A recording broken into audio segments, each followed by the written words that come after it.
May mga desisyon sa buhay na hindi natin hawak, mga landas na iginuhit para sa atin, kahit pasalungat ito sa tinitibok ng ating puso.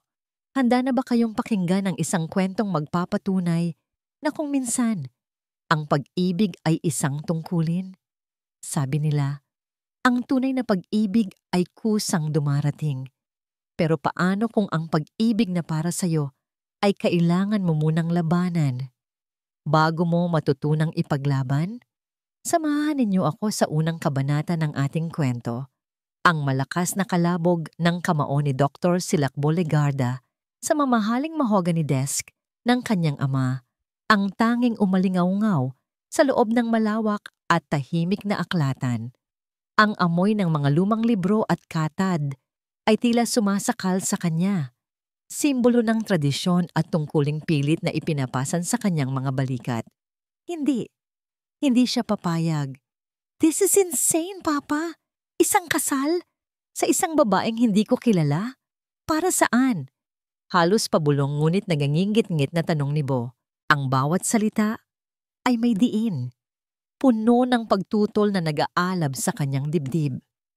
Si Don Ricardo Legarda, isang lalaking hinubog ng panahon at ng bigat ng kanyang pangalan, ay hindi man lang natinag.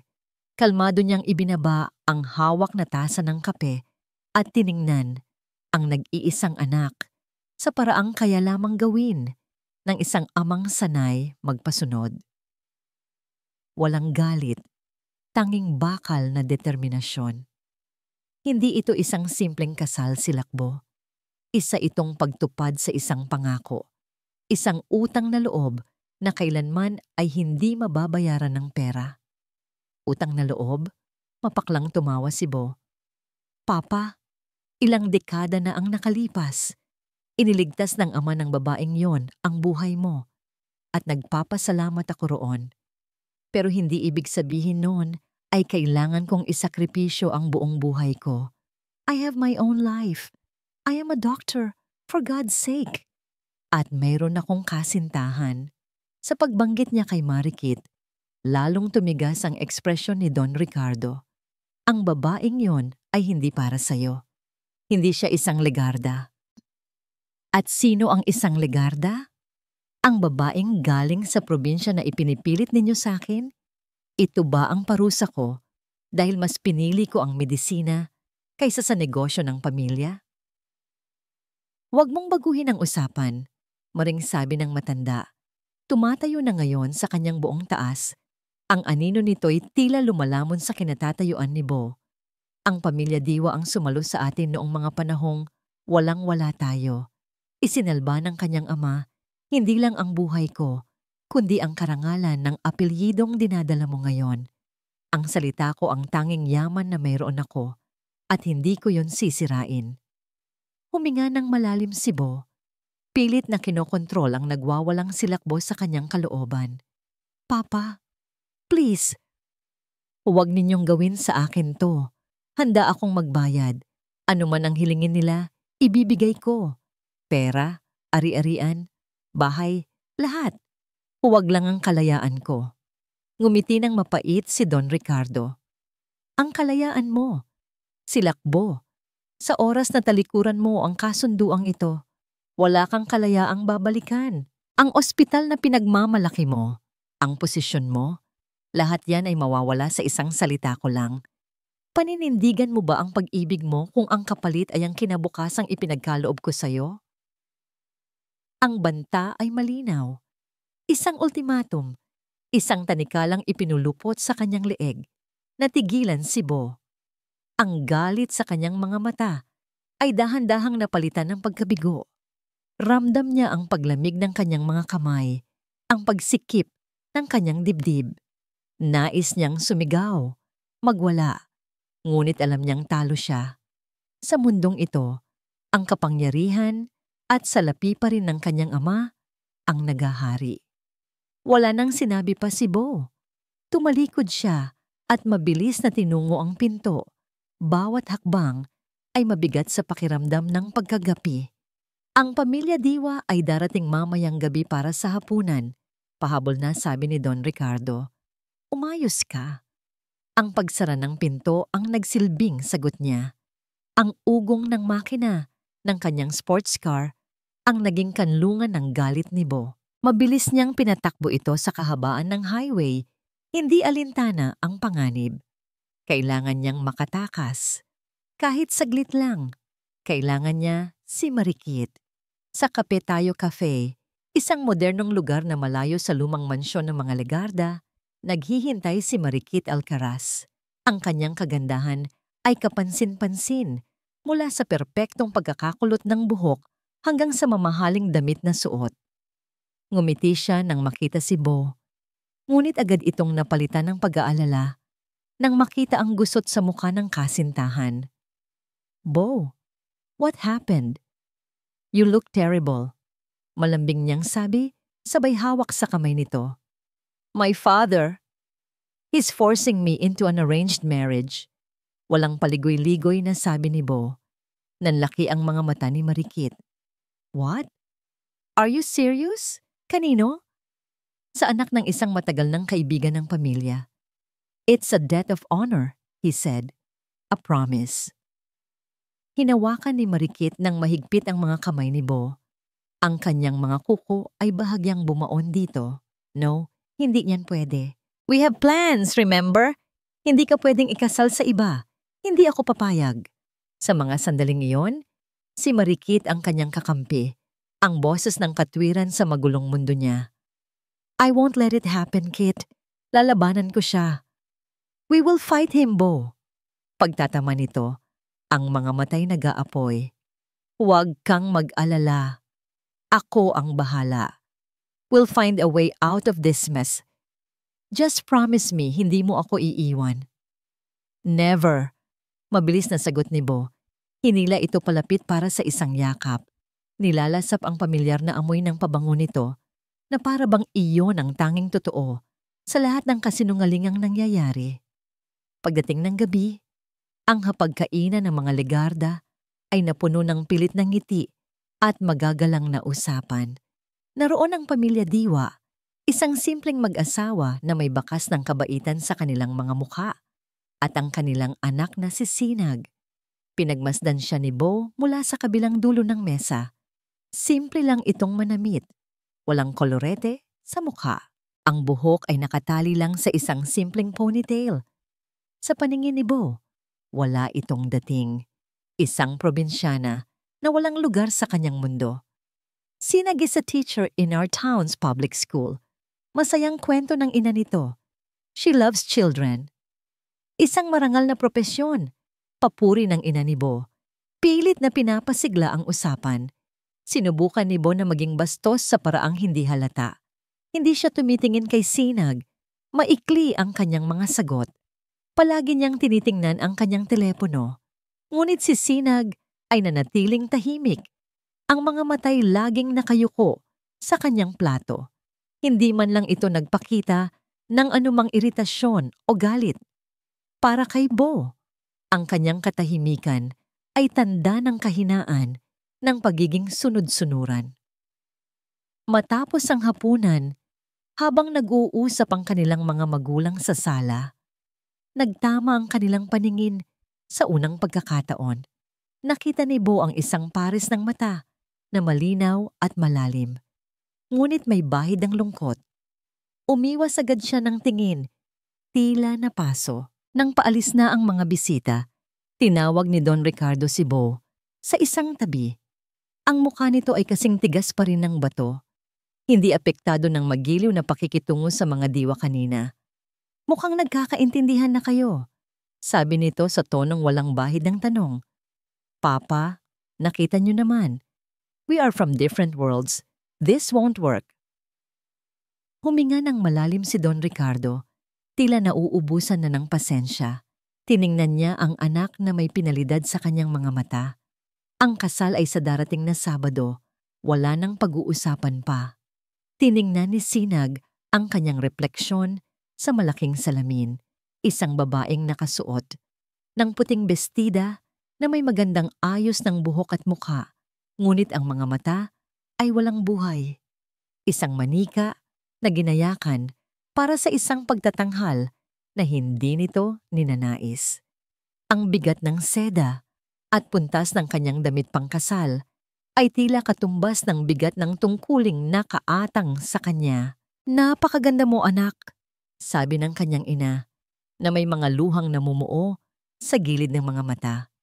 Ngunit hindi matukoy ni Sinag kung yun ay luha ng galak o ng awa. Ngumiti lang si Sinag, isang pilit na pag-ahon ng kanyang mga labi. "Salamat po, Nay."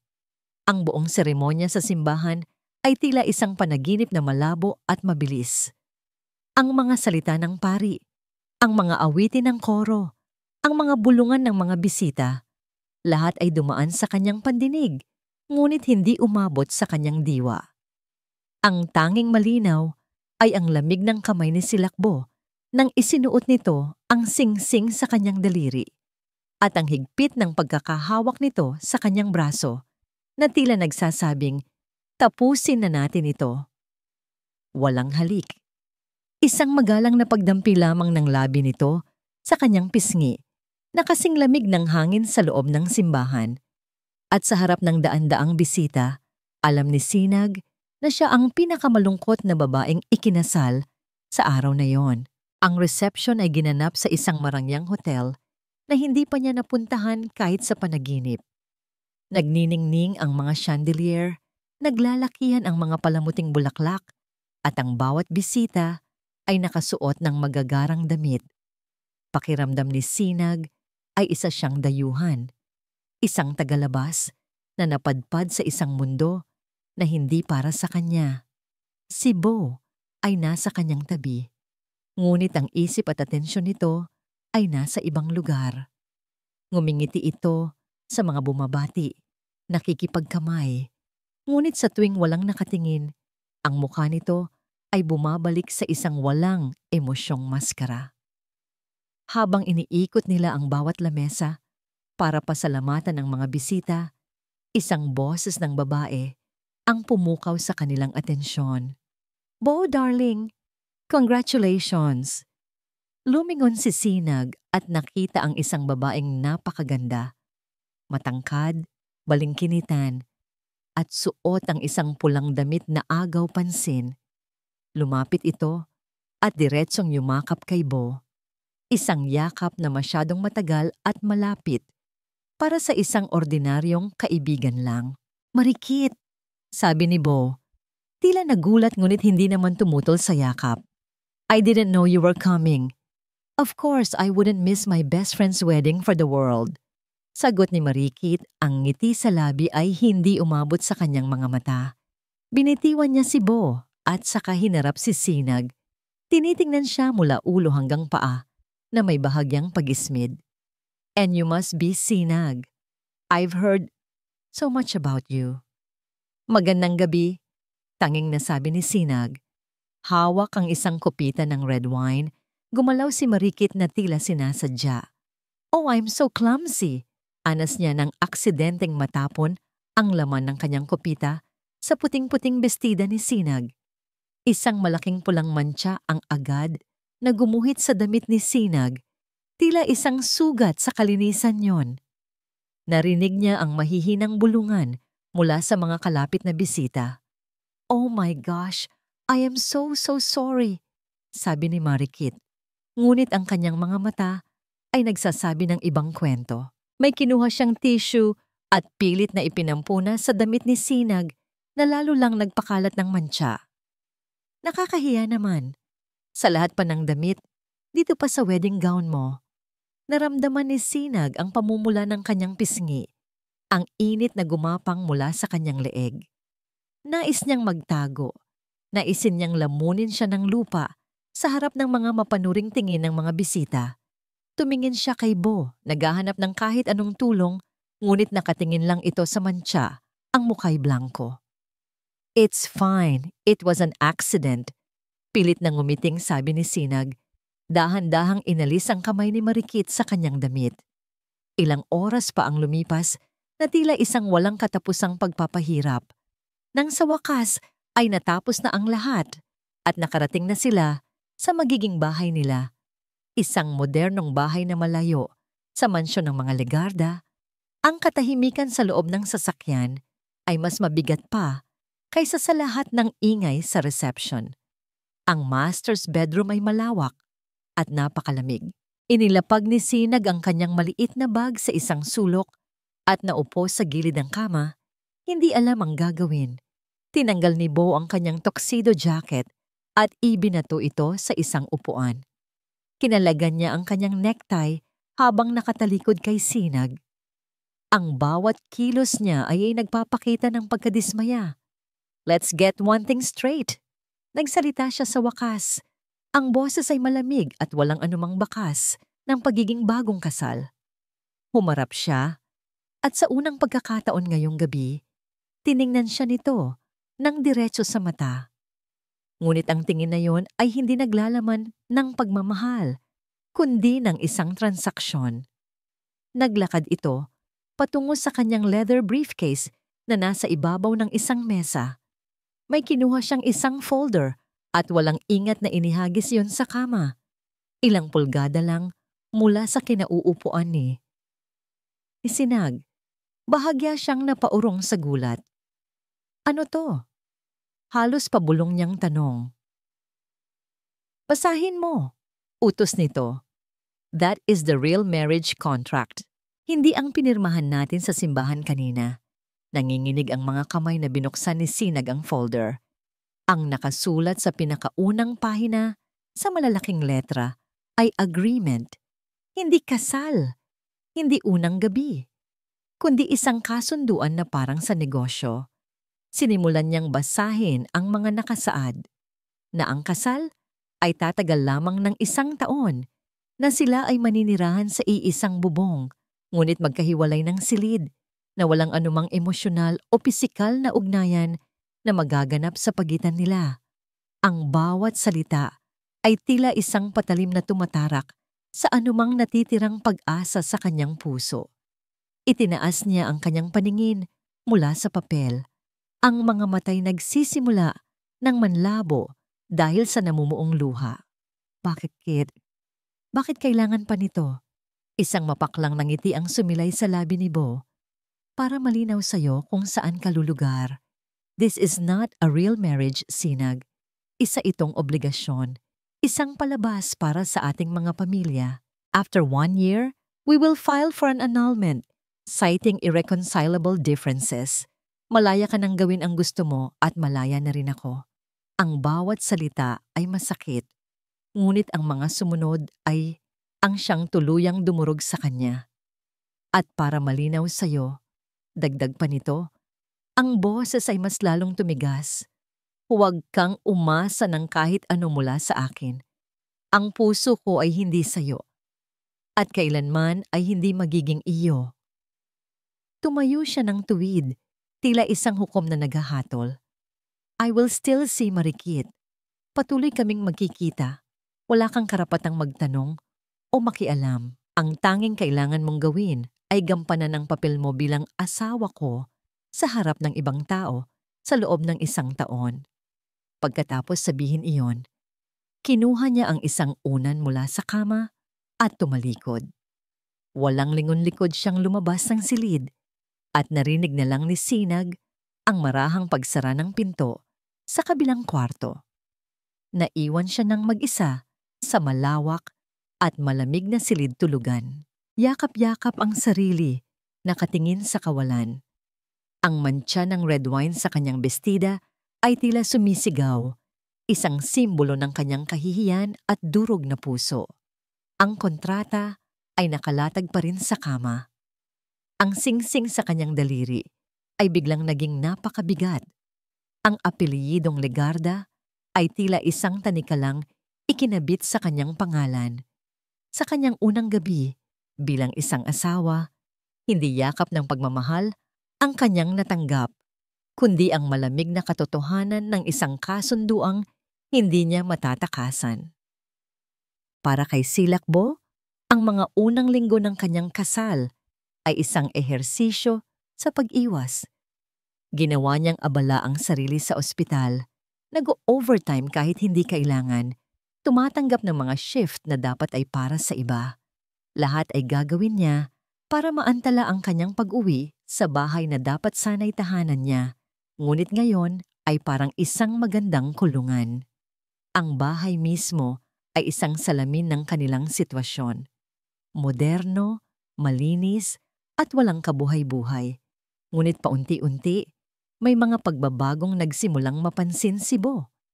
Isang gabi, pag-uwi niya mula sa isang nakakapagod na operasyon, isang di pamilyar na amoy ang sumalubong sa kanya sa may pinto. Amoy ng niluluto. Amoying pagkain sa bahay. Sinundan niya ang amoy hanggang sa kusina at natagpuan doon si Sinag, nakatalikod, abala sa paghahalo ng kung ano sa isang kaserola. Hindi siya nito napansin agad, kaya nagkaroon siya ng pagkakataong pagmasdan ito. Nakasuot lang ito ng simpleng duster at tsinelas.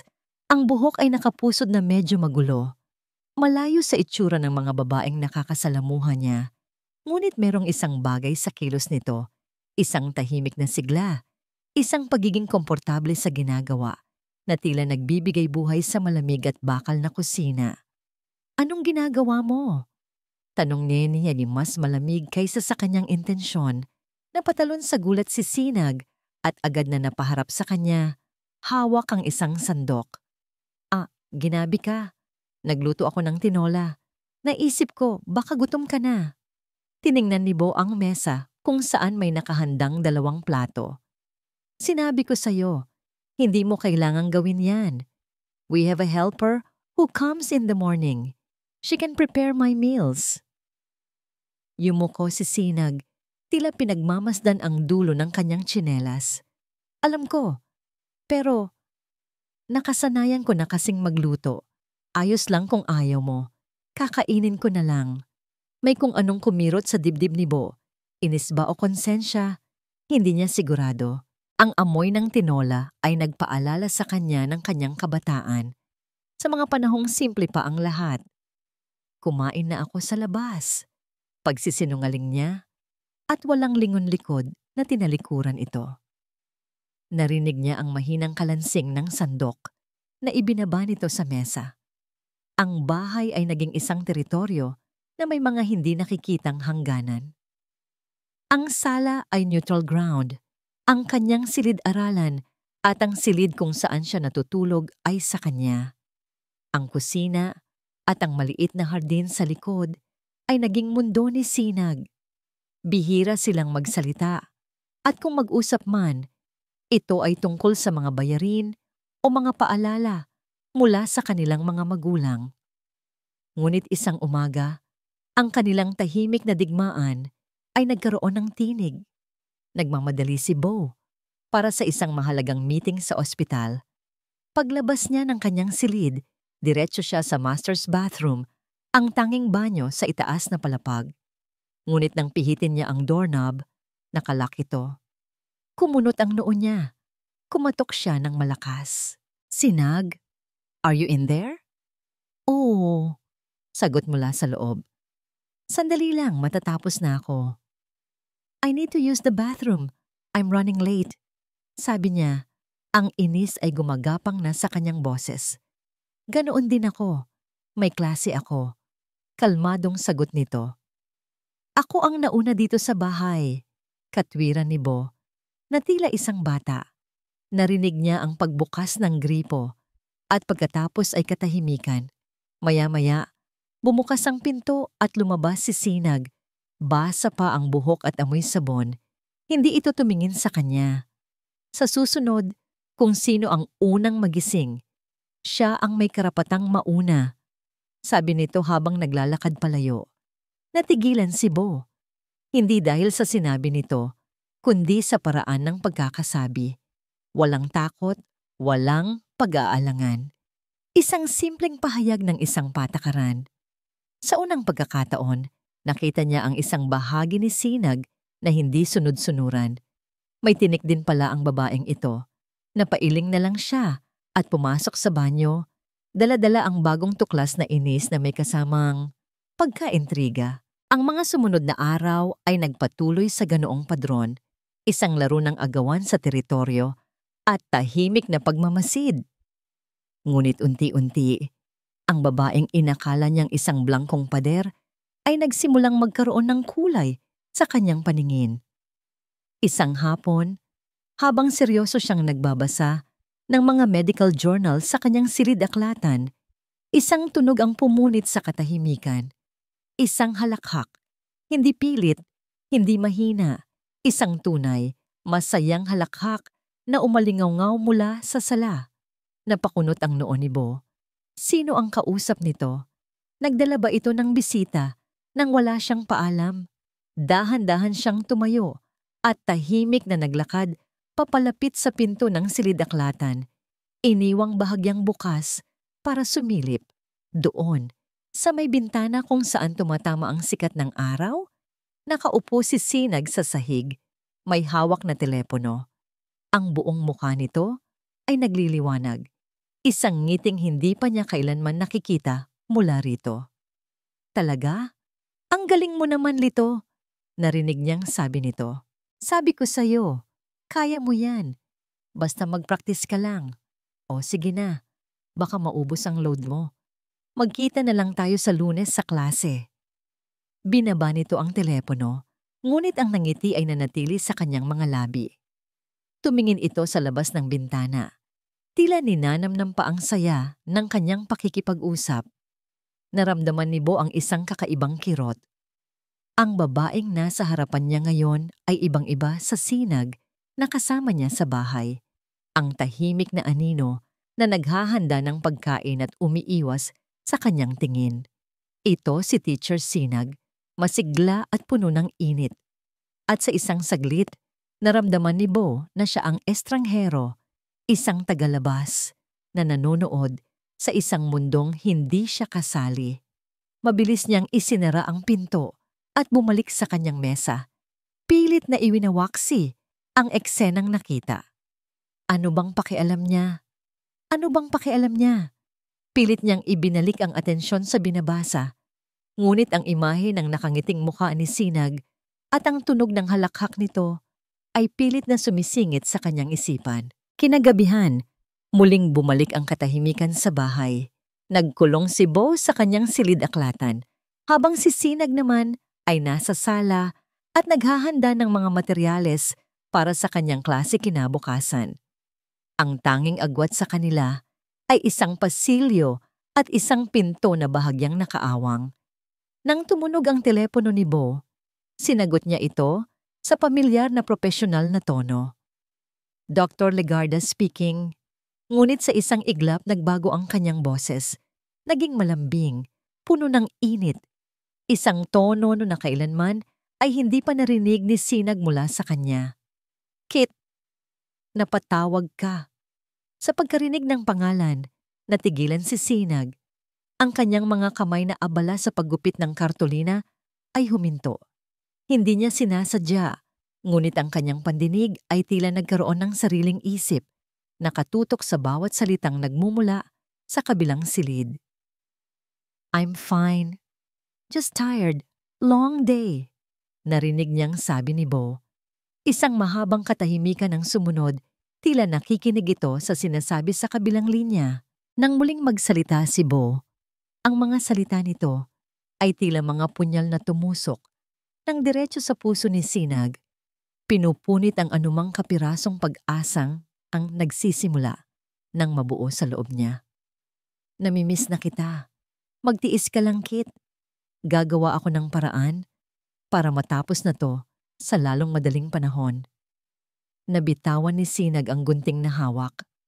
Bumagsak ito sa sahig na gawa sa kahoy, lumikha ng isang matunog na kalansing sa gitna ng katahimikan. Ngunit sa lakas ng tibok ng kanyang puso, halos hindi na niya iyon naririnig. Nananatili siyang nakatitig sa kawalan. Ang mga salita ni Bo ay paulit-ulit na umuulit sa kanyang isipan. Gagawa ako ng paraan para matapos na to. Para matapos na to, ang kasal. Ang buhay nila. Siya. Isa lamang siyang bagay na kailangang tapusin. Ang mga salitang narinig ni Sinag mula sa kabilang silid ay naging isang pader na mas mataas at mas matibay kaysa sa anumang pader sa loob ng bahay na yon. Pagkatapos ng gabing iyon, nagpasya siya. Hindi na siya aasa. Hindi na siya mag-iisip. Gagawin niya ang lahat para protektahan ang kanyang sarili. Ang 1 taon ay 1 taon. Kakayanin niya ito. Ngunit ang tadhana ay mapagbiro at ang puso, kahit gaano pa katigas, ay may sariling paraan para lumambot. Isang gabi, malakas ang buhos ng ulan. Hating gabi na ay wala pa rin si Bo. Hindi ito bago, ngunit may kakaibang kaba sa dibdib ni Sinag nang marinig niya ang tunog ng sasakyan sa garahe at ang mabagal na pagbukas ng pinto. Napatayo siya mula sa pagkakaupo sa sofa. Pumasok si Bo na basang-basa, ang buhok ay tumutulo at ang damit ay halos dumidikit na sa katawan. Namumutla ang kanyang mga labi at nanginginig ito ng bahagya. Bakit ka nagpaulan? Hindi niya napigilang itanong. Ang tono ay puno ng pag-aalala na pilit niyang itinatago. Nasiraan ang sasakyan sa di kalayuan. Sagot nito, ang boses ay paos. Walang masakyan, nilakad ko na lang. Hindi na nagtanong pa si Sinag. Kumuha siya ng malinis na tuwalya at iniabot dito. Kinuha yun ni Bo nang walang imik at nagtuloy sa kanyang silid. Akala ni Sinag ay iyon na ang katapusan ng lahat. Ngunit kinabukasan, hindi lumabas si Bo sa kanyang kwarto. Pagsapit ng tanghali, dahil sa pag-aalala, naglakas loob si Sinag na kumatok. Walang sagot. Dahan-dahan niyang pinihit ang siradura. Hindi ito nakalock. Nakita niya si Bo na nakabaluktot sa kama. Balot na balot ng kumot, ngunit nanginginig pa rin. Nilapitan niya ito at marahang idinampi ang likod ng kanyang palad sa noo nito. Nag-aapoy ito sa lagnat. Ang pagiging guro niya at ang natural na pagiging maalaga ay nanaig. Nakalimutan niya ang pader na kanyang itinayo. Nakalimutan niya ang sakit. Ang nakita lang niya ay isang taong nangangailangan ng tulong. Buong araw, hindi siya umalis sa tabi nito. Nagluto siya ng mainit na lugaw. Pinunasan niya ito ng maligamgam na tubig. Pinapalitan niya ang basang bimpo sa noo nito. Hindi nagsasalita si Bo. Tila wala sa sarili. Nang muling dumilim, habang pinapalitan ni Sinag ang bimpo sa noo nito, biglang gumalaw ang kamay ni Bo at hinawakan ang kanyang palad. Mahigpit. Nagulat si Sinag. Ang init ng kamay nito, kahit dahil sa lagnat, ay nagpadalala ng kakaibang kuryente sa kanyang buong katawan. Huwag kang umalis. Bulong nito. Ang mga matay nakapikit pa rin. Ang boses ay hirap na hirap. Hindi alam ni Sinag kung sino ang kinakausap nito. Siya ba? O ang babaeng tunay na nagmamay-ari ng puso nito? Ngunit sa mga sandaling iyon, hindi na mahalaga.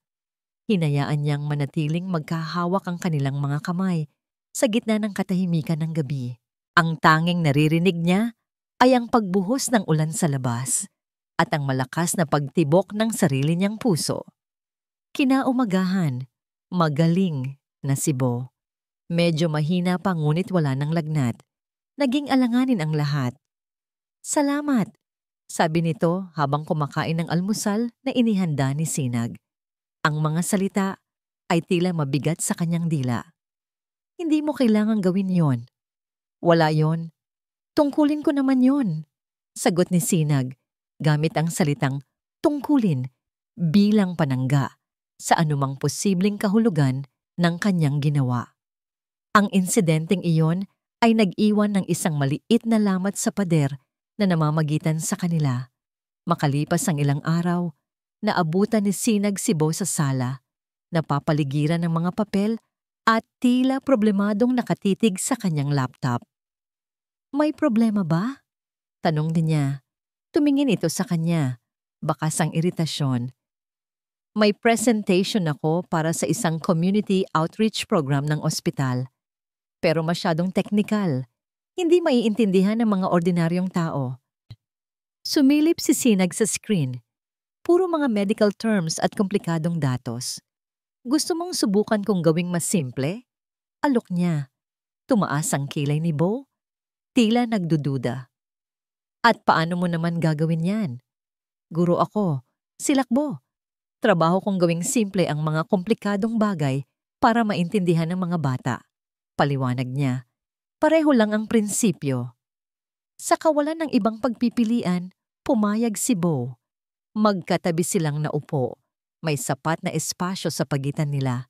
At nagsimulang magtrabaho. Nagulat si Bo sa galing ni Sinag. Ang mga datos na teknikal ay ginawa niya ng mga simpleng analogy. Ang mga komplikadong proseso ay ginawa niyang step-by-step visuals. Sa loob ng 2 oras, ang isang nakakabagot na presentasyon ay naging isang kawili-wili at madaling maunawa ang material. Magaling ka pala rito, sabi ni Bo. Hindi maitago ang paghanga sa kanyang boses. Salamat, sagot ni Sinag. Isang maliit na ngiti ang sumilay sa kanyang labi. Sa unang pagkakataon, naramdaman niyang may halaga siya sa bahay na yon, hindi bilang asawa, kundi bilang isang tao. Ang pinakamatinding pagsubok sa kanilang pader ay dumating noong isang Sabado ng gabi. Walang pasok si Sinag at day off naman ni Bo.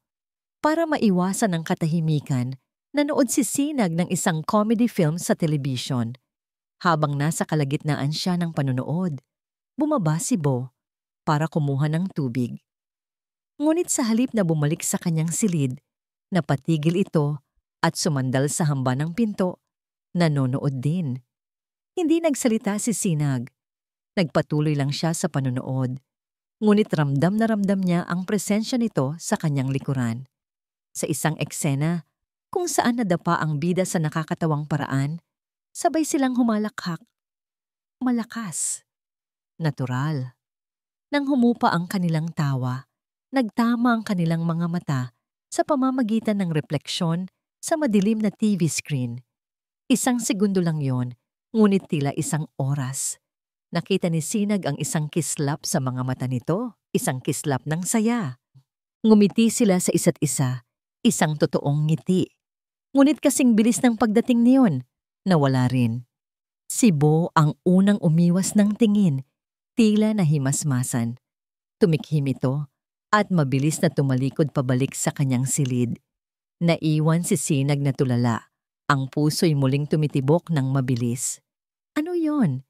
Ang mga munting sandaling iyon, ang paghawak ng kamay, ang paghanga, ang sabay na pagtawa, ay mga munting silakbo ng damdamin na hindi niya inaasahan at hindi niya alam kung paano haharapin. Kinagabihan, bumalik si Bo mula sa isang biglaang lakad. Amoy alak. Tila marami itong nainom at masama ang araw sa ospital. Habang dumadaan ito sa sala kung saan nagbabasa si Sinag, natigilan ito. Tumingin ito sa kanya, ang mga matay malungkot at puno ng isang emosyong hindi niya mabasa. Sinag, napatingin siya dito. Huminga ito ng malalim. Ang mga balikat ay tila pasa ng buong mundo. Sa ilalim ng impluwensya ng alak at ng pagod, isang pangungusap ang kumawala sa bibig nito na nagpatigil sa mundo ni Sinag. Sana, iba na lang ang lahat. Ang mga salitang binitawan ni Silakbo noong gabing lasing siya, sana, iba na lang ang lahat, ay bumalik sa kanya kinaumagahan na parang isang matinding hangover. Hindi niya dapat sinabi iyon. Isa yung pagkakamali. Isang pagpapakita ng kahinaan na hindi niya kayang panindigan. Dahil doon, muli siyang nagtayo ng pader sa pagitan nila ni Sinag, mas mataas at mas malamig pa kaysa dati. Ngunit ang tawag mula sa kanyang ama, makalipas ang ilang araw, ay isang utos na hindi niya matatanggihan. Ang Legarda Foundation ay magkakaroon ng taunang charity ball sa Sabado. Inaasahan ko ang pagdalo ninyong mag-asawa. At Silakbo, siguraduhin mong magmumukha kayong masaya. Ang mga mata ng lahat ay nasa inyo. Isang palabas, iyon na naman. Sa gabi ng charity ball, habang nag-aayos siya ng kanyang taksido, Narinig niyang bumukas ang pinto ng silid ni Sinag. Napasilip siya mula sa kanyang kwarto at sa isang saglit natigilan siya. Nakasuot si Sinag ng isang simpleng dark blue evening gown na yakap ang kanyang katawan. Ang buhok nito ay nakaayos sa isang eleganteng bun na naglalantad sa kanyang leeg at balikat. Mayroon itong suot na manipis na kwintas na kumikinang sa ilaw. Hindi ito ang simpleng guro na nakikita niya araw-araw. Ito ay isang babae na may angking ganda na hindi niya inaasahan. "Handa ka na?" tanong nito. Ang boses ay kalmado, tila handa na para sa kanilang pag-arte. Tumangulang si Bo, pilit na iwinawak ang kung anumang paghanga ang namuo sa kanyang dibdib. "Tandaan mo, ngumiti ka lang. Sundin mo lang ang gagawin ko." "Alam ko," sagot nito. "Isang gabi lang naman to." Sa venue ng event, perpekto nilang ginampanan ang kanilang mga papel. Siya ang mapagmahal na asawa, laging nakaakbay kay Sinag. Siya naman ang masayang may bahay, laging nakangiti. Hinahawakan niya ang kamay nito, at sa pagtataka niya, hindi na yon kasing lamig ng dati. Ang init ng palad nito ay tila nagbibigay ng kakaibang kapanatagan sa gitna ng daan-daang mapanuring mga mata. Nang magsimula ang tugtugan para sa sayawan, alam na ni Bo ang kailangan niyang gawin. Inilahad niya ang kanyang kamay. "May I have this dance?" Nag-alinlangan si Sinag ng isang segundo bago tinanggap ang kanyang kamay. Dinala niya ito sa gitna ng dance floor at habang nagsimula silang gumalaw sa saliw ng isang mabagal na waltz, ang lahat sa paligid ay tila naglaho. Ang tanging nakikita niya ay ang mga mata nito, malalim, tila may sinasabi, ngunit hindi niya mabasa. Ang kamay niya ay nasa baywang nito at ang kamay nito ay nasa kanyang balikat. Sa bawat pag-ikot, mas lalo niya itong hinihila palapit hanggang sa halos wala ng pagitan sa kanilang mga katawan. Naramdaman niya ang marahang paghinga nito. Naamoy niya ang banayad na pabango sa buhok nito. Ang lahat ng pagkukunwari, ang lahat ng galit at pagtutol ay unti-unting natutunaw. "Nag-e-enjoy ka ba sa pag-arte?" Bulong niya. Sinusubukan kung ang nararamdaman ba niya ay totoo. Tumingin ito sa kanya. Minsan, kapag masyado kang magaling umarte, nakakalimutan mo na umaarte ka lang pala. Ang sagot na yon ay tumama sa kanya. Dahil sa mga sandaling iyon, nakalimutan na niya. Nakalimutan niyang isa lang itong kasunduan. Ang tanging alam niya ay ang bigat ng katawan nito sa kanyang mga braso, ang tibok ng puso niyang bumibilis, at ang hindi maipaliwanag na pagnanais na manatili sa sandaling iyon. Habang bumabagal ang musika, bumagal din ang kanilang pagsayaw hanggang sa sila'y nakatigil na lang sa gitna, magkayakap, magkatitigan. Ang mga ilaw sa paligid ay tila lumabo.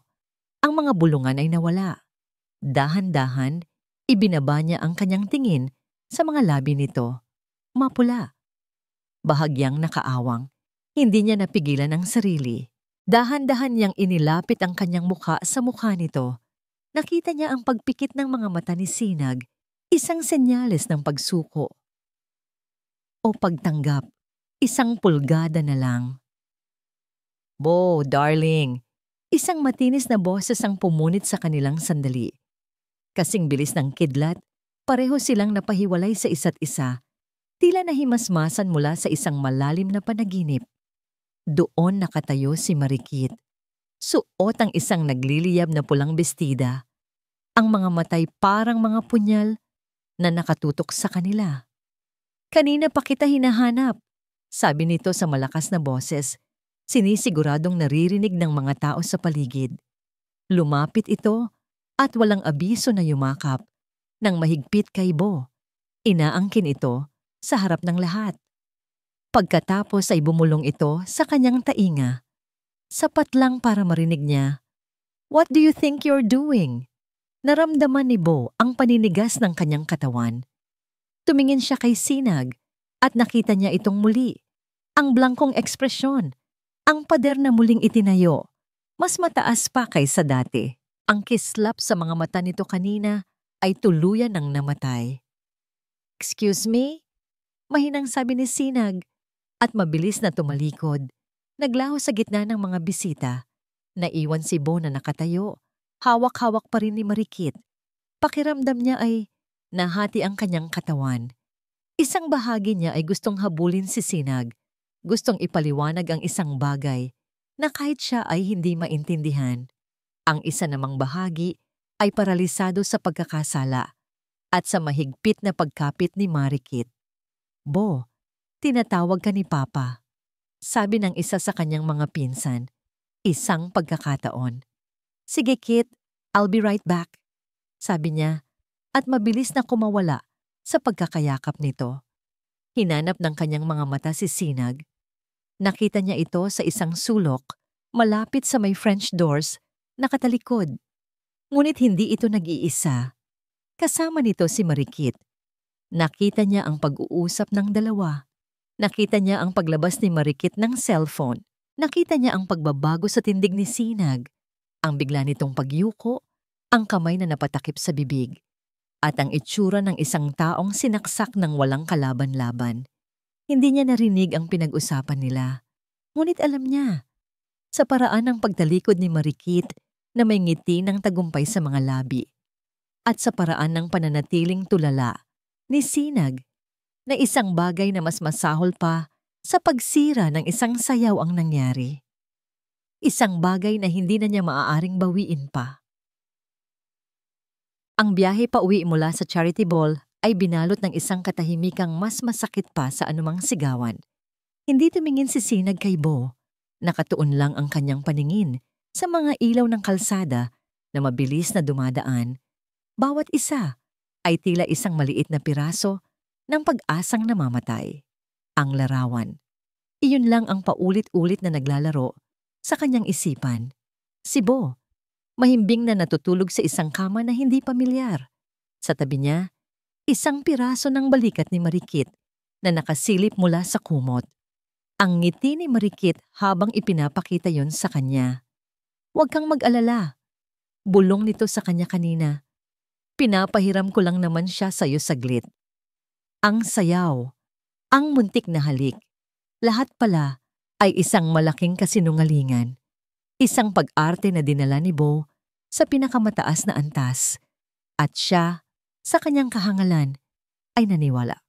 Pagdating nila sa bahay, hindi na siya naghintay pa. Bago pa man makapagsalita si Bo, dire-diretso siyang umakyat, hindi sa kanilang silid, kundi sa guest room sa dulo ng pasilyo. Kinuha niya ang isang unan at isang kumot mula sa cabinet. Ito na ang magiging mundo niya. Narinig niya ang pag-akyat ni Bo. Nakita niya ang anino nito sa ilalim ng pinto. "Sinag, what are you doing?" Tanong nito mula sa labas. Hindi siya sumagot. "Sinag, let me explain." "Wala ka nang kailangang ipaliwanag." Sagot niya. Ang boses ay kasing lamig ng sahig na kanyang kinatatayuan. "Dito na ako matutulog." Simula ngayon, narinig niya ang pagbuntong hininga nito, isang tunog ng pagkabigo. "Sinag, please, buksan mo ang pinto." Ngunit hindi siya gumalaw. Pagkaraan ng ilang sandali ng paghihintay, narinig na lang niya ang mabibigat na yabag nito palayo at ang marahas na pagsara ng pinto ng master's bedroom. Sa mga sumunod na araw, naging multo si Sinag sa sarili niyang bahay. Umiiwas siya. Kung alam niyang nasa kusina si Bo, hindi siya lalabas ng kwarto. Alis siya para sa eskwela bago pa ito magising at uuwi lamang kapag sigurado siyang wala na ito. Ang dating tahimik na bahay ay naging isang mausoleo ng mga hindi sinasabing salita at mga pusong nasasaktan. Sa panig ni Bo, ang katahimikan ni Sinag ay isang parusa na mas matindi pa kaysa sa galit. Ang blangkong tingin nito, ang pag-iwas, ang pagtrato sa kanya ay na parang hangin. Lahat ay sumasampal sa kanya. Ang pagka-guilty ay unti-unting naging isang kakaibang galit. Galit kay Marikit sa pagsira nito sa isang bagay na hindi niya alam na pinapahalagahan na pala niya. At galit sa sarili Dahil hinayaan niyang mangyari iyon, hindi na niya kaya. Kailangan na itong matapos. Isang hapon, hindi na pumasok si Bo sa ospital. Nag-text siya kay Marikit. Magkita tayo sa kape tayo, now. Pagdating ni Marikit sa kanilang paboritong coffee shop, nakangiti ito. Inaasahan ang isang matamis na pagkikita. Ngunit ang sumalubong sa kanya ay ang seryoso at malamig na mukha ni Bo. Bo, what's wrong? Tanong nito, ang nangiti ay unti-unting naglalaho. Tapos na tayo, Marikit. Diretsong sabi ni Bo. Walang pag-aalinlangan sa kanyang boses. Natawa si Marikit. Isang tawang pilit. What are you talking about? Is this because of that little scene at the ball? Nagselos ka ba? O yung asawa mong probinsyana? Wala itong kinalaman sa kanya. Pagsisinungaling ni Bo. Ito ay tungkol sa atin. Wala nang atin pen, Marikit. Pagod na ako. Ayoko na.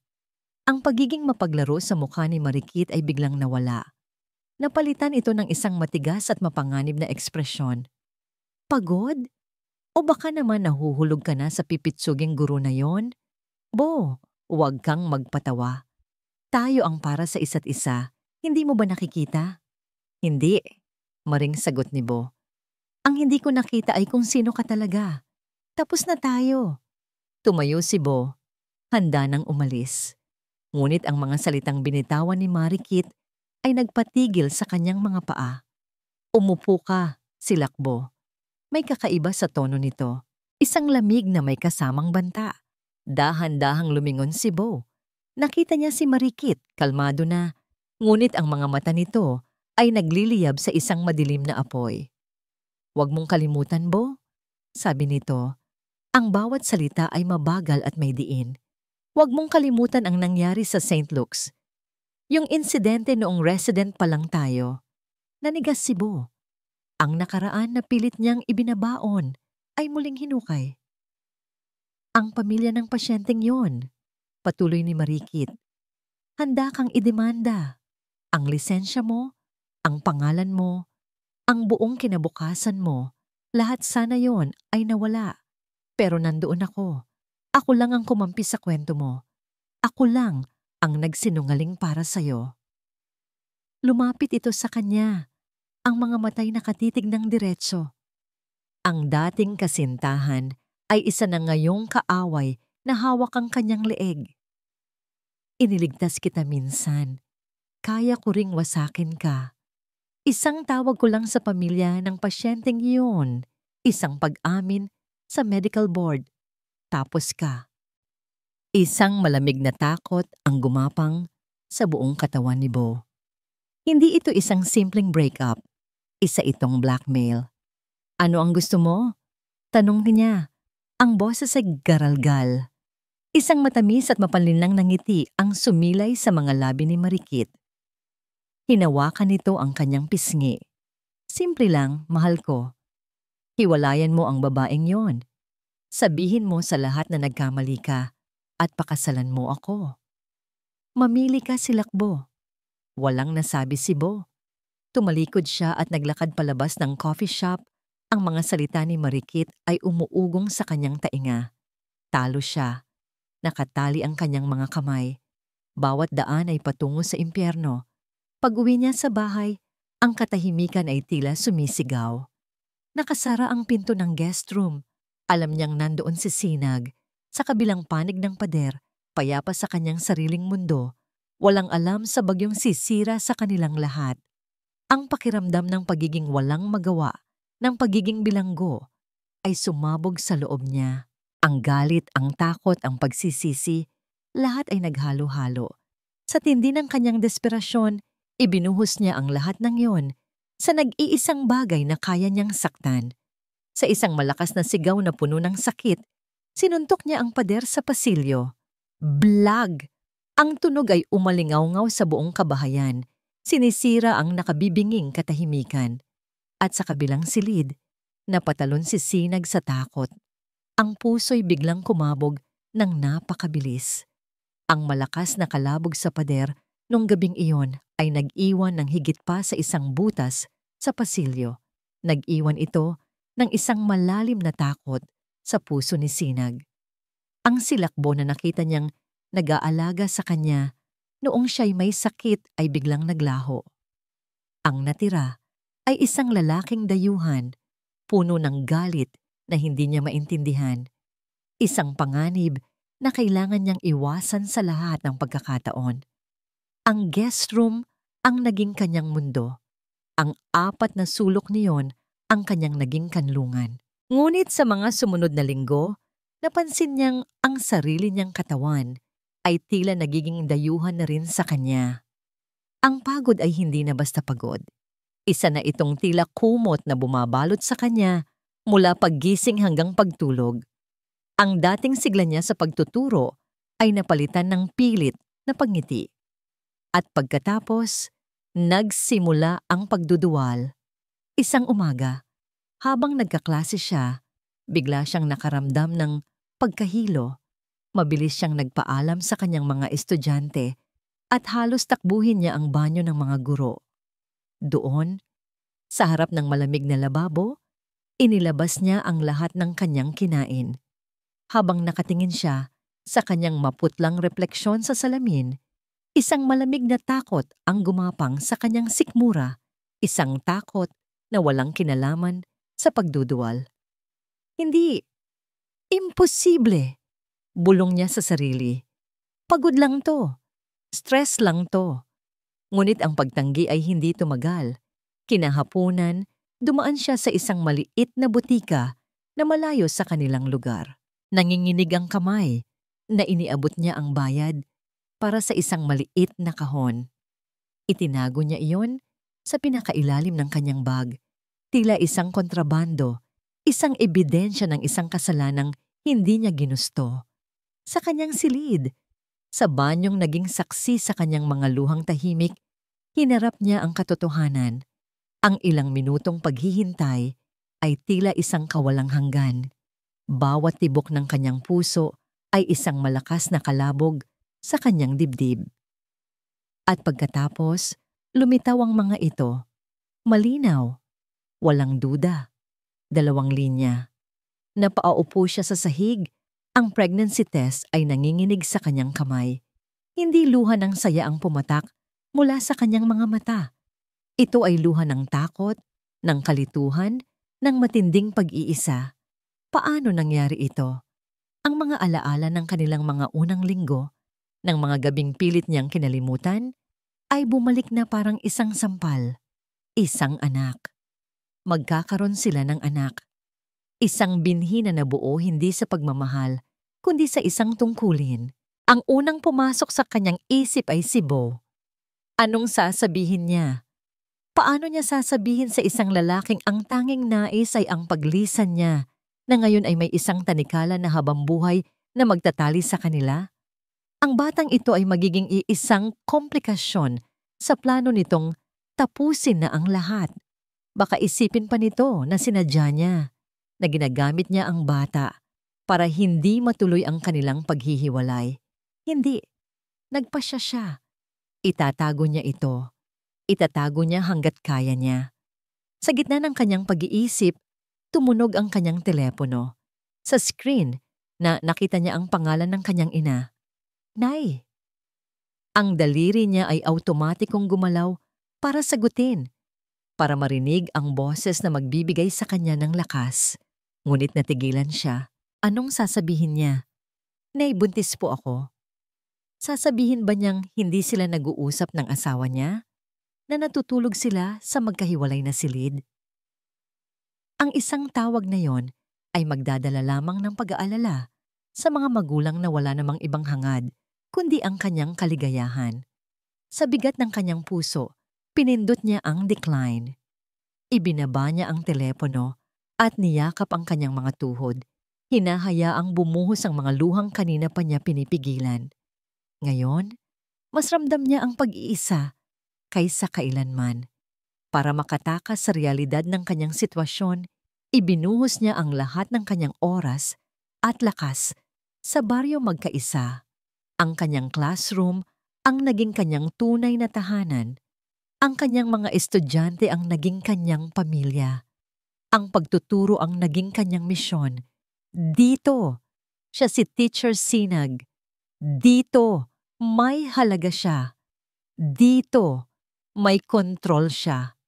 Isang Biyernes ng gabi, nagpaiwan siya sa eskwelahan. Magkakaroon sila ng munting selebrasyon para sa Nutrition Month sa susunod na linggo at gusto niyang sorpresahin ang kanyang mga estudyante ng mga bagong dekorasyon.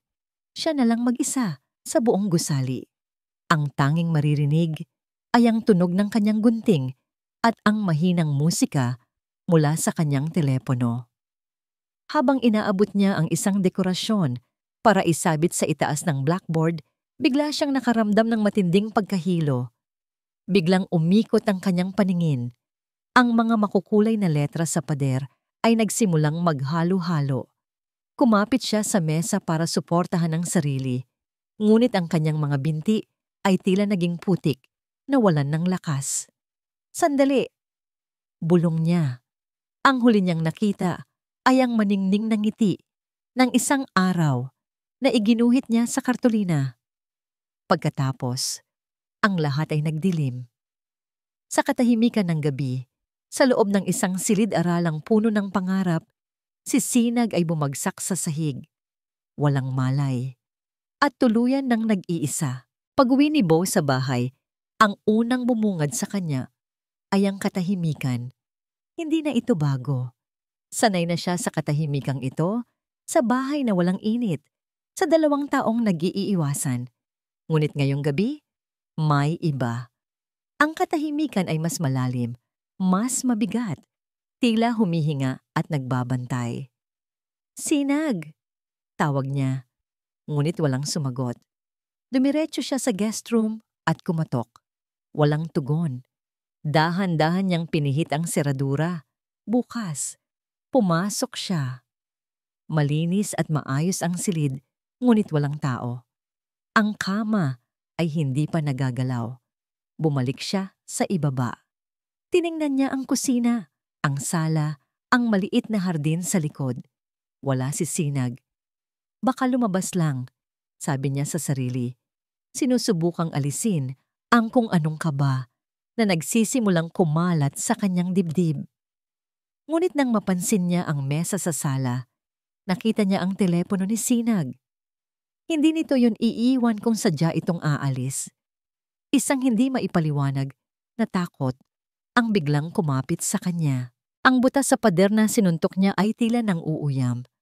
Ang mga alaala ng pag-iwas ni Sinag ng kanyang pamumutla nitong mga nakaraang araw ay biglang bumalik. Saan siya pupunta? Saan siya hahanapin? At pagkatapos, isang lugar ang pumasok sa kanyang isip. Ang nag-iisang lugar kung saan ito masaya. Ang kanyang santuwaryo. Ang eskwelahan. Hindi na siya nag-isip pa. Kinuha niya ang susi ng kotse at halos takbuhin ang garahe. Ang pagmamaneho niya ay mabilis at walang ingat. Bawat pulang ilaw ay isang pagsubok sa kanyang pasensya. Ang isip niya, na sanay sa pagiging kalmado sa oras ng krisis sa emergency room, ay nagkakagulo. Sinag, nasaan ka? Sagutin mo naman ako, kahit sa isip mo lang. Paulit-ulit niyang bulong. Ang mga kamay ay mahigpit na nakakapit sa manibela. Pagdating niya sa baryo magkaisa, ang eskwelahan ay madilim at tahimik. Nakasara ang malaking gate na bakal. Bumaba siya ng kotse at sinubukan itong itulak, ngunit nakalock. Sinag! Sigaw niya. Ang boses ay desperado. Nandyan ka ba sa loob? Tanging ang alingawngaw ng sarili niyang boses ang sumagot. Sa pagitan ng mga rehas na bakal, nakita niya ang isang pamilyar na silid na may bahagyang liwanag na nagmumula sa loob. Ang classroom ni Sinag. Wala nang pag-aalinlangan. Humanap siya ng pader na medyo mababa at walang pag-aatubiling inakyat iyon. Halos mapunit ang kanyang mamahaling pantalon, ngunit wala siyang pakialam. Pagbagsak niya sa kabilang panig, agad niyang tinakbo ang silid-aralan. Ang pinto ay hindi nakalock. Sa pagtulak niya rito, ang sumalubong sa kanya ay isang eksenang hinding-hindi niya malilimutan. Ang silid ay puno ng mga makukulay na dekorasyon, mga prutas at gulay na gawa sa kartulina, mga letrang nagsasabing, "Health is wealth." Isang masayang lugar para sa mga bata. Ngunit sa sahig, sa gitna ng lahat ng kulay na yon, nakahandusay ang walang malay na katawan ni Sinag. Sa isang iglap, nawala ang lahat ng galit at pag-aalinlangan sa puso ni Bo. Ang natira ay isang dalisay at matinding takot. Sinag! Lumuhod siya sa tabi nito. Ang kanyang mga kamay, na sanay sa pag-opera at pagsalba ng buhay, ay nanginginig. Bilang isang doktor, alam niya ang dapat gawin. Sinuri niya ang pulso nito, mahina ngunit naroon. Sinuri niya ang paghinga nito, mabagal ngunit tuloy-tuloy. Buhay siya. Salamat sa Diyos, buhay siya. Maingat niyang binuhat si Sinag. Ang gaan nito sa kanyang mga braso ay tila isang dagok sa kanyang dibdib. Gaano na ba katagal mula noong huli siyang nag-alala para dito? Gaano na katagal niyang hinayaang mag-isa ito sa lahat ng laban? Ang pagmamaneho pabalik ay mas mabilis, mas desperado.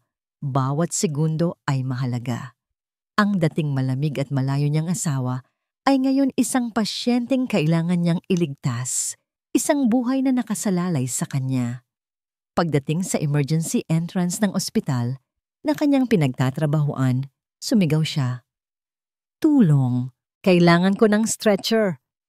Agad siyang nakilala ng mga nurse at kapwa-doktor.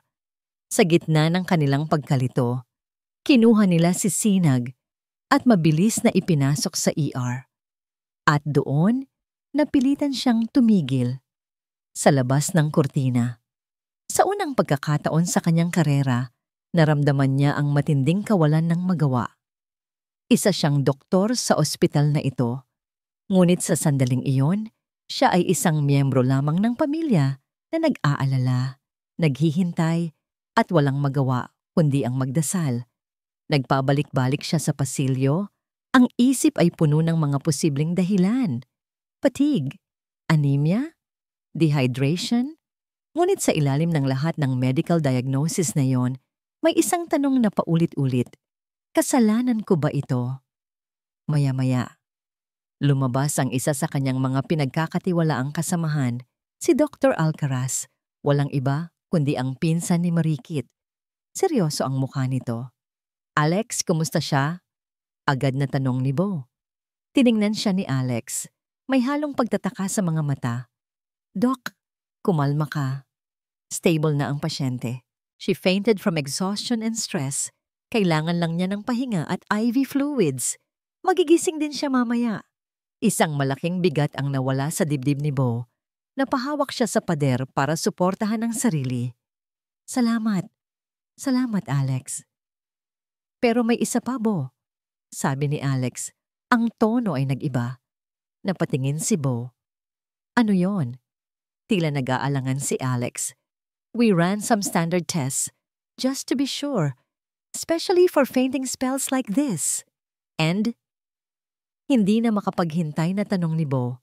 Inilagay ni Dr. Alcaraz ang isang kamay sa balikat ni Bo. Tiningnan siya nito ng diretso sa mata. Ang ekspresyon ay pinaghalong profesionalismo at personal na pagkabigla. Stable ang pasyente at ang baby. Natigilan si Bo. Ang buong mundo ay tila huminto sa pag-ikot. "Anong sabi mo?" Huminga ng malalim si Dr. Alcaraz. Tila inuulit ang isang balitang hindi kapani-paniwala. "Congratulations, Dr. Legarda. Buntis ang asawa mo." "Buntis ang asawa mo." Ang anim na salitang yon ay umalingaw-ngaw sa isipan ni Bo, na parang isang bombang sumabog sa gitna ng katahimikan. Nanatili siyang nakatayo sa pasilyo, hindi makagalaw, habang ang pinsan ni Marikit ay nagpaalam na at bumalik sa trabaho nito. Buntis. Si Sinag. Buntis siya. Ang lahat ay biglang nagkaroon ng kahulugan. Ang kanyang pagod, ang kanyang pamumutla, ang kanyang pag-iwas. Hindi lang ito dahil sa sakit ng puso. Dala-dala niya ang kanilang anak habang tinitiis, ang lamig ng kanilang pagsasama, habang nag-iisa sa kanyang silid, habang siya ay abala sa pag-iisip kung paano tatakasan ang lahat. Isang matinding dagok ng pagkakasala ang tumama sa dibdib ni Bo. Mas malakas pa sa anumang suntok. Halos mawalan siya ng hininga. Siya ang dahilan kung bakit napunta si Sinag dito. Ang stress na idinulot niya. Ang pag-aalalang ibinigay niya. Ang kalungkutang ipinadama niya. Dahan-dahan siyang naglakad patungo sa silid kung nasaan si Sinag. Binuksan niya ang pinto nang walang ingay. Doon, nakahiga ito. Natutulog ng mahimbing. Ang muka ay payapa sa unang pagkakataon sa loob ng maraming linggo. Ang dextrose ay nakakabit sa kanyang kamay, isang paalala ng kanyang kahinaan. Umupo si Bo sa siliyang nasa tabi ng kama. Pinagmasdan niya ang babaeng inakala niyang isang obligasyon lang. Ang babaeng pilit niyang itinulak palayo. At sa ilalim ng dim na ilaw ng ospital, nakita niya ito sa unang pagkakataon. Hindi bilang si Sinagdiwa, ang anak ng kaibigan ng kanyang ama. Hindi bilang si Gengerta Legarda, ang asawa niya sa papel, kundi bilang ina ng kanyang magiging anak. Isang pamilya. Ang salitang iyon ay biglang nagkaroon ng bigat at kahulugan. Isang pamilya na siya mismo ang sumisira bago pa man ito mabuo. Dahan-dahan, nanginginig, iniabot niya ang kanyang kamay at hinawakan ang kamay ni Sinag na walang dextrose. Mainit ito. Totoo, hindi na ito isang pag-arte para sa publiko. Ito ay isang koneksyon na pilit niyang winawaksi, ngunit ngayon ay hinahanap-hanap niya. Dito na nagsisimula. At dito rin magtatapos ang lahat ng mali. Isang desisyon ang nabuo sa kanyang isipan, matatag na parang bato. Ang takot na naramdaman niya kanina sa banta ni Marikit ay biglang naglaho. Napalitan ito ng isang determinasyon na hindi pa niya nararamdaman sa buong buhay niya. Kinuha niya ang kanyang telepono at lumabas ng silid. Sinisiguradong hindi makakalikha ng ingay. Nag-dial siya ng isang numero. Marikit, kailangan nating mag-usap. Hihintayin kita sa labas ng ospital. Ngayon na. Makalipas ang 15 minuto, sa ilalim ng malamlam na ilaw ng parking lot, dumating si Marikit. Ang mukha nito ay nagliliwanag sa tagumpay. Inaakalang ang biglaang tawag ni Bo ay isang senyales ng pagsuko. I knew you'd come to your senses, darling. Sabi nito, akmang yayakapin siya. Ngunit humakbang paatras si Bo. Itinayo ang isang hindi nakikitang pader sa pagitan nila. Tapos na tayo, Marikit. At sa pagkakataong ito, wala nang babalikan. Nawala ang nangiti ni Marikit. Nagbibiro ka ba? Nakalimutan mo na ba ang pinag-usapan natin? Isang tawag lang, Bo? Gawin mo. Putol ni Bo. Ang boses ay kalmado, ngunit puno ng bakal na pinalidad. Gawin mo ang gusto mo. Isuplong mo ako sa medical board. Sirain mo ang pangalan ko. Wasakin mo ang karir ko. Wala na akong pakialam. Natigilan si Marikit, hindi makapaniwala sa kanyang naririnig. Ano? Narinig mo ako, sabi ni Bo. Tinitingnan ito ng diretso sa mata, walang bahid ng takot.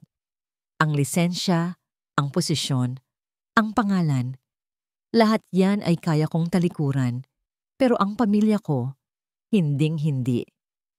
Sa kauna-unahang pagkakataon sa buhay ko, Marikit, alam ko na kung ano ang tunay na mahalaga, at hindi ikaw yon. Bawat salita ay isang sampal na hindi nakikita.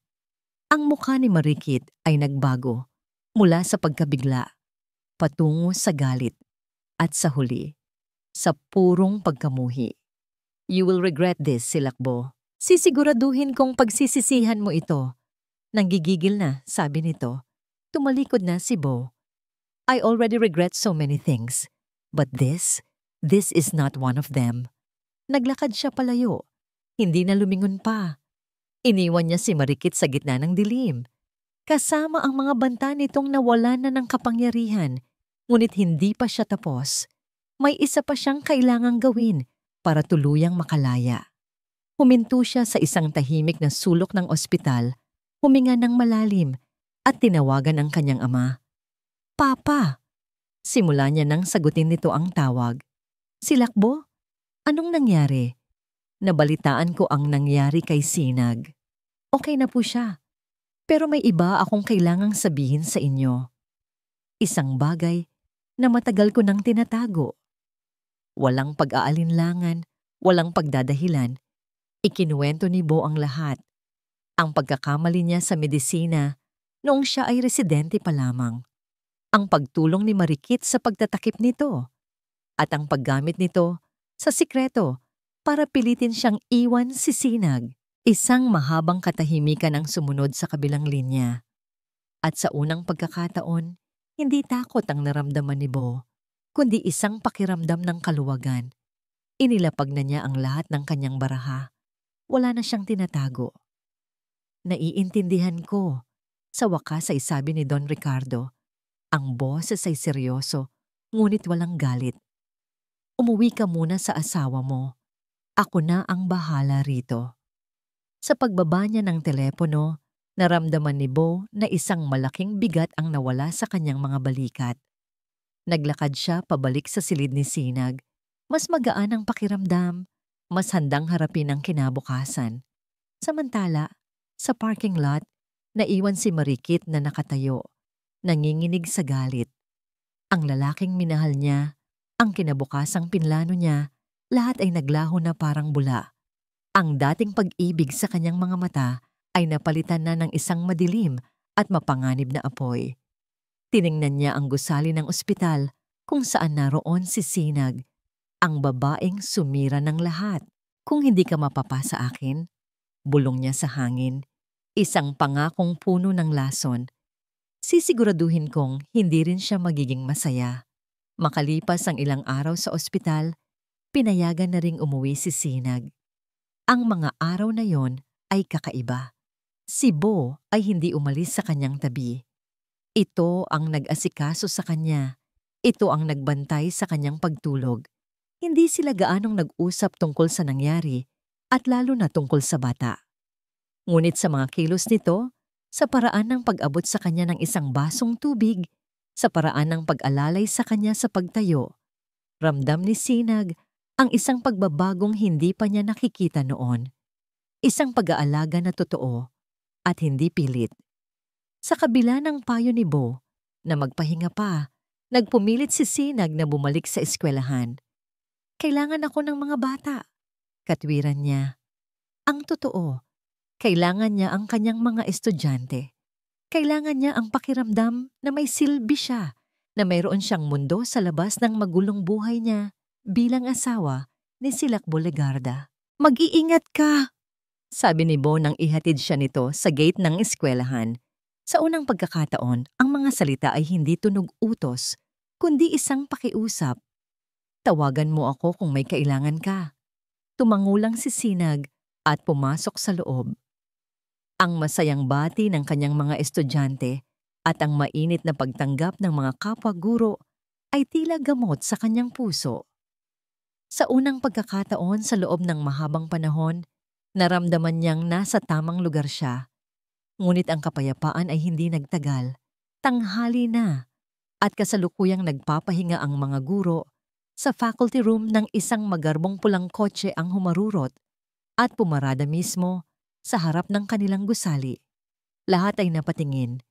Bumaba mula rito si Marikit. Nakasuot ng pang-opisina, ngunit ang itsura ay parang handa para sa isang digmaan.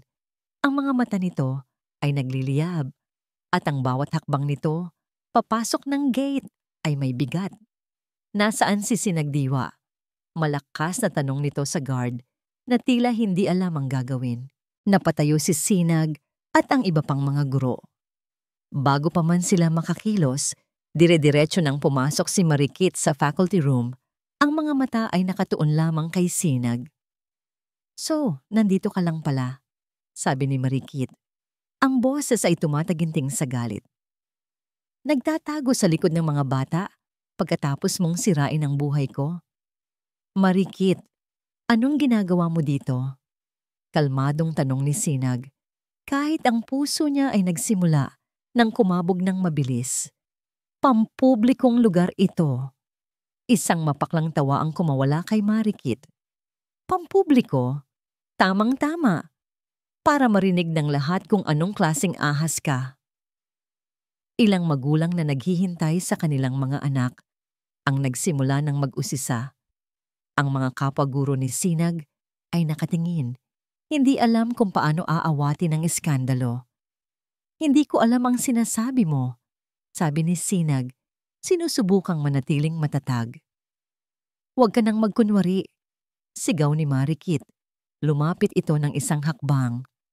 Inakit mo si Bo. Ginamit mo ang utang na loob ng pamilya nyo para maikasal sa kanya. Isa kang desperada. Mukhang perang mga agaw. Bawat salita ay isang dagok. Naramdaman ni Sinag ang pamumula ng kanyang pisngi, ang kahihiyan sa harap ng mga taong iginagalang niya. Ang dating Sinag ay marahil yumuko na lang at umiyak. Ngunit iba na ngayon. May isang buhay sa loob niya na kailangan niyang protektahan. May isang pangalan, ang pangalan ni Bo, na hindi niya hahayaang yurakan ng ganun-ganun na lang. Huminga siya ng malalim at sa unang pagkakataon, sinalubong niya ang nag-aapoy na tingin ni Marikit. Tapos ka na, kalmadong tanong ni Sinag. Ang kanyang boses, bagamat mahina, ay may bigat na nagpatigil sa lahat. Una, hindi ako mang-aagaw dahil wala naman akong inagaw na sa simula pa lang ay pag-aari mo. Pangalawa, hindi ako mukhang pera dahil kung pera lang ang habol ko, marami ng pagkakataon na sana'y ginawa ko na. At pangatlo, humakbang din siya palapit. Ang mga matay hindi bumibitaw. Hindi ko hahayaang yurakan mo ang pangalan ng asawa ko sa harap ng mga taong ito. Natigilan si Marikit. Hindi niya inaasahan ang paglaban. Ang pagkasukol at galit ay umabot na sa sukdulan. Ang katinuan ay tuluyan ng nawala sa kanya. Asawa? Halos maidura nitong sabi. Walang hiya ka. Dahil sa'yo, iniwan niya ako. Dahil sa'yo, nawala ang lahat sa akin. Kung hindi ka lang sana nabuntis. Biglang natigil si Marikit. Napagtantong nasabi niya ang isang bagay na hindi pa alam ng lahat. Ngunit huli na, ang galit sa kanyang muka ay napalitan ng purong desperasyon. Ikaw ang may kasalanan ng lahat ng ito. Sigaw niya. At sa isang kilos na hindi inaasahan ng lahat, sa gitna ng pagkabigla, itinulak ni Marikit si Sinag ng buong lakas. Ang lahat ay nangyari ng napakabilis. Nawalan ng balanse si Sinag. Ang huli niyang naramdaman ay ang pagkawala ng sahig sa kanyang mga paa. Ang tanging naisip niya ay ang tiyan niya at automatiko niyang niyakap iyon habang siya ay bumabagsak. Ang anak ko, narinig niya ang sabay-sabay na sigaw ng mga tao sa paligid. Ang takot, ang gulat, at sa gitna ng lahat ng ingay na yon, sa pagitan ng pagkahilo at ng sakit ng kanyang pagbagsak, may isang tunog siyang narinig na namukod-tangi. Ang mabilis na pagbukas ng gate, ang mga yabag na tumatakbo papalapit, at isang sigaw ng isang lalaki. Ang boses ni Bo, puno ng sindak na hindi pa niya narinig kailanman. Ang sigaw ni Bo ay tila pumunit sa ere, nagpatigil sa lahat ng nasa paligid. Ang kanyang paningin ay nakatuon lamang sa isang bagay. Si Sinag, nakahandusay sa sahig, yakap-yakap ang kanyang tiyan. Ang mundo niya ay gumuho sa isang iglap. Itinulak niya ang lahat ng nakaharang sa kanyang daan. Tumabi kayo. Lumuhod siya sa tabi ni Sinag. Ang kanyang pagiging doktor at pagiging asawa ay naguunahan sa loob niya. Sinag, mahal, naririnig mo ba ako? Mahinahon, ngunit nanginginig niyang sabi. Habang mabilis na sinusuri ang kalagayan nito, nakita niya ang takot sa mga mata nito bago ito tuluyang nawalan ng malay. Itinaas niya ang kanyang paningin at tiningnan si Marikit. Ang babaeng dati niyang minahal ay nakatayo roon. Ang mukha ay puno ng pagkabigla at takot sa sarili nitong ginawa. Ngunit sa mga mata ni Bo, Wala na siyang nakitang pag-ibig o awa. Tanging isang malamig at matigas na pader. Tama na, Marikit. Tapos na, sabi niya. Ang boses ay kalmado ngunit may bigat na nagpatahimik sa lahat. Tumayo siya, maingat na binuhat si Sinag sa kanyang mga bisig. Ang bawat kilos niya ay maingat. Tila isang basong babasagin ang hawak niya. Humarap siya sa school guard. Guard, tawagan niyo ang pulis at siguraduhin ninyong hindi aalis ang babaeng yan. Pero Bo, nagsimulang magsalita si Marikit. Ang boses ay nanginginig na. Hindi na siya pinansin ni Bo. Naglakad siya papalabas. Bawat hakbang ay mabilis, ngunit maingat. Ang tanging mahalaga sa kanya ay ang babaeng nasa kanyang mga bisig at ang buhay na nasa sinapupunan nito. Habang isinasakay niya si Sinag sa kotse, isang itim na sasakyan ang huminto sa kanilang likuran. Bumaba mula rito ang kanyang ama, si Don Ricardo. Nakita nito ang buong eksena. Si Bo na buhat-buhat ang walang malay na si Sinag, ang kaguluhan sa loob ng eskwelahan.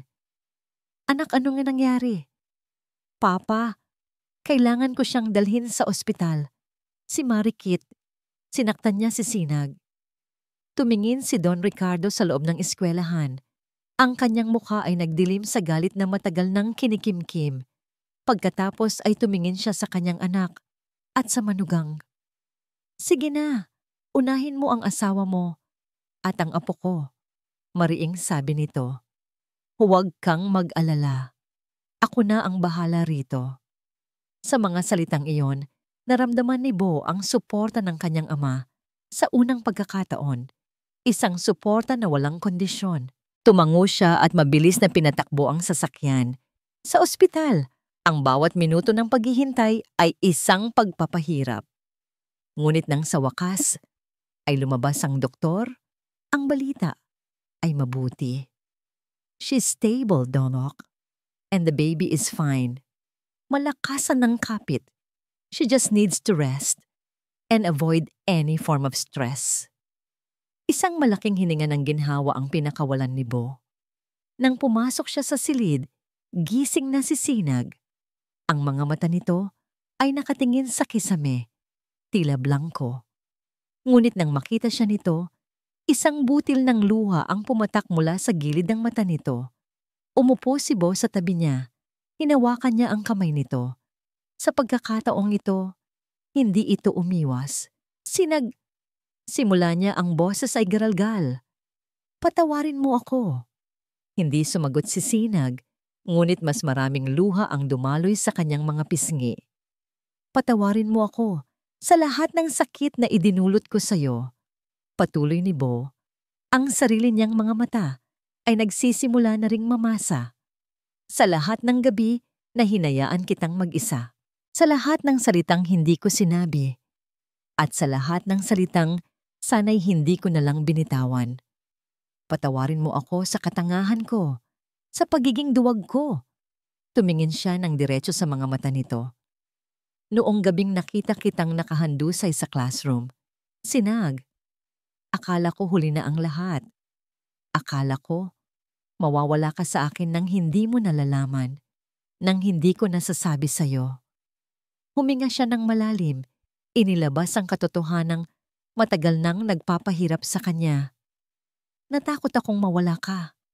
Dahil mahal na pala kita. Mahal na mahal kita, Sinag. Hindi bilang isang obligasyon, hindi bilang asawa sa papel. Mahal kita bilang ikaw. At itong pamilyang bubuuin natin. Ito na ang lahat sa akin. Doon na tuluyang humagulgol si Sinag. Isang iyak na hindi na ng takot o sakit, kundi ng ginhawa. Isang iyak na nagpapalaya sa lahat ng bigat na kanyang dinala. Hinintay niyang tumahan ito. Nang sa wakas ay tumingin ito sa kanya. Ang mga mata ay namumugto, ngunit may bagong liwanag, may bagong pag-asa. Hinawakan nito nang mahigpit ang kanyang kamay. Isang maliit na ngiti ang sumilay sa mga labi nito sa gitna ng kanyang mga luha. Magsisimula tayo ulit. Mahina nitong sabi, ang bawat salita ay isang pangako. Magsisimula tayo ulit. Silakbo. Lumipas ang 7 buwan. Ang dating malamig na bahay ay isa ng tunay na tahanan, puno ng init, tawanan, at amoy ng nilulutong pagkain. Ang guest room ay permanenteng nakasara at ang master's bedroom ay naging santuwaryo ng 2 pusong natutong magmahalan. Gabi na.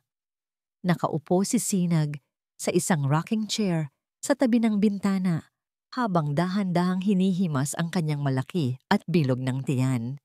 Pinagmamasdan niya si Bo na kasalukuyang nakaluhod sa kanyang harapan. May hawak itong isang libro ng mga pambatang kwento, ang The Little Prince.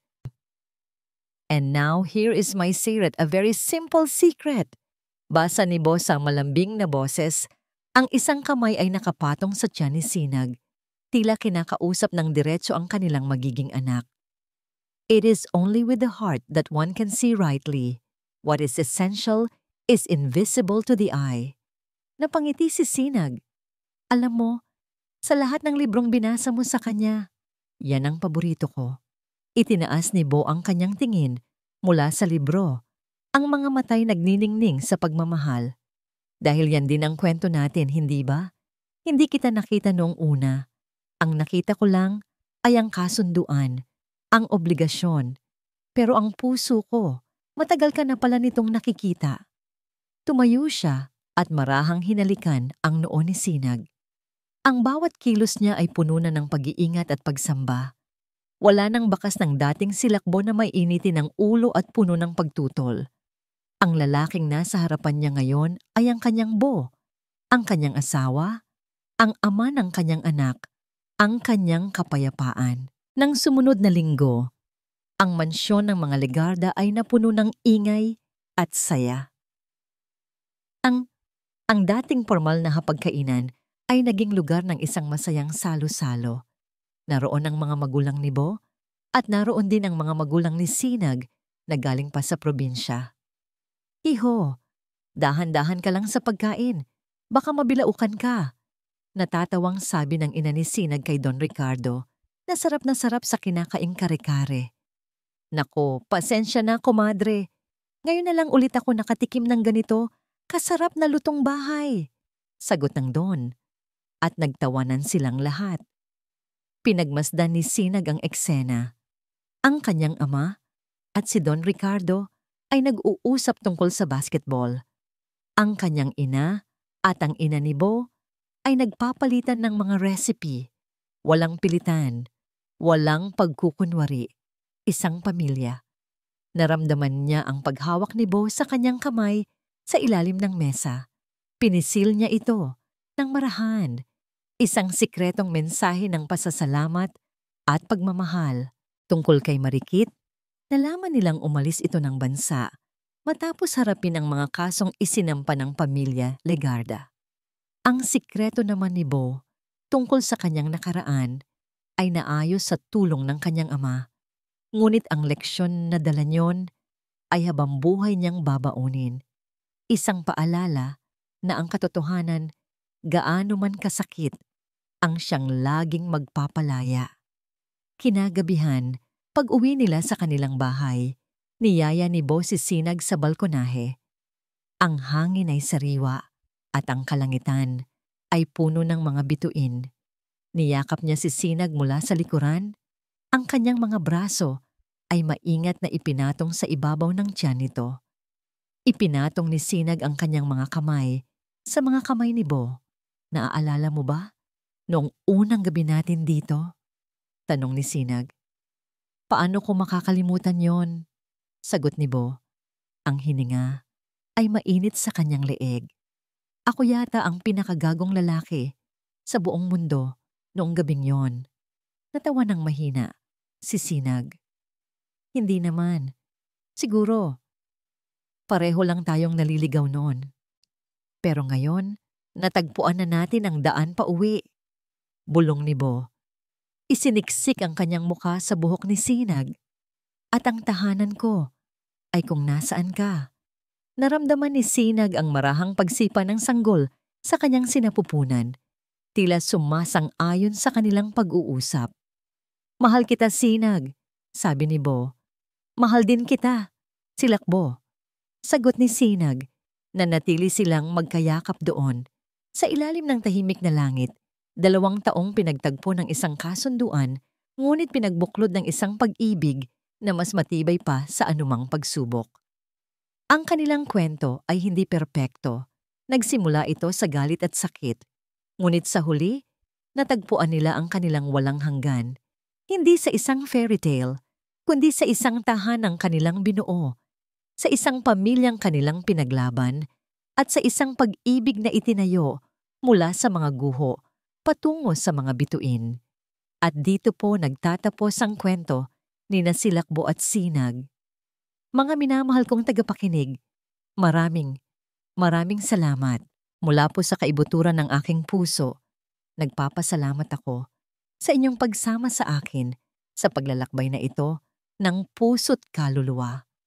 Habang isinusulat ko ang bawat kabanata, ramdam na ramdam ko ang bawat silakbo ng galit, bawat patak ng luha, at bawat munting kislap ng pag-asa ni Bo at Sinag. Ang kanilang kwento ay naging bahagi na rin ng aking pagkatao at isang karangalan na maibahagi ito sa inyo. Sana'y naantig din nito ang inyong mga puso. Isang paalala na ang tunay na pag-ibig ay hindi palaging isang engranding deklarasyon, kundi isang tahimik na pagpiling ginagawa sa araw-araw.